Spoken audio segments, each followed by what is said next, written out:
Blundstone boots have been made in Australia for more than a century. 10 years ago, 90% of the footwear bought in Australia was made here.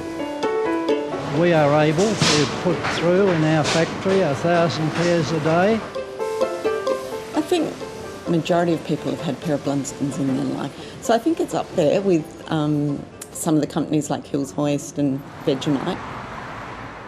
I'm Elspeth Wishart. I'm the Senior Curator of Cultural Heritage at the Tasmanian Museum and Art Gallery. This is the 150th anniversary of Blundstone's boot company.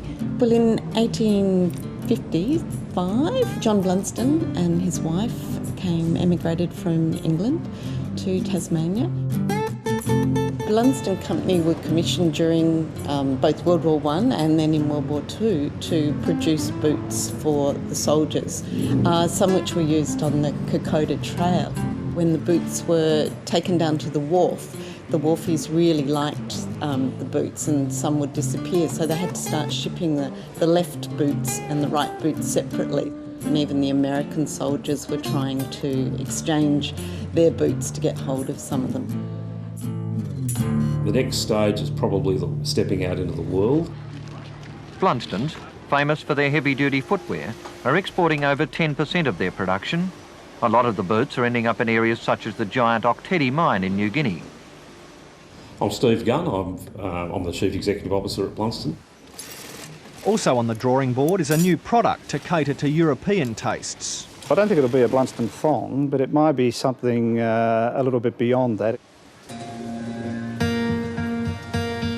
So in 2007-8, we transitioned our manufacturing from predominantly local in Tasmania and in New Zealand to predominantly overseas. We still do some manufacturing in Tasmania. The makers say a decision to continue tariff reductions could have forced them offshore. I think when the company decided to move overseas and manufacture there was a bit of an outcry. Devastated. I just don't know how I feel, really. It was a gut-wrenching experience to live through. We knew we had to do it from a survival point of view. My name's Craig Burr. I've been here for 27 years and I'm Senior Shift Supervisor. I started on the blocking machine. It was a very daunting place because there was 360 odd people here. I'm very proud to be a part of the history. From being in a family-owned business for this long in this day and age, it's pretty good. It's pretty rare. Yeah, wife's not very happy. I've quite a few pairs. I am something of the Imelda Marcos of Tasmania. It's embarrassing, but I think I'd have something like about 40 pairs of Blundstones in the wardrobe.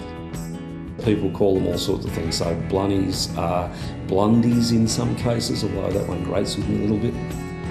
So we've got 150 years to celebrate this year, and that doesn't happen for many businesses.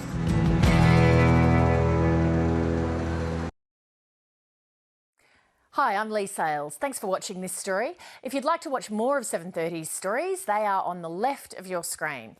And tap on the button below to subscribe and get the latest from ABC News.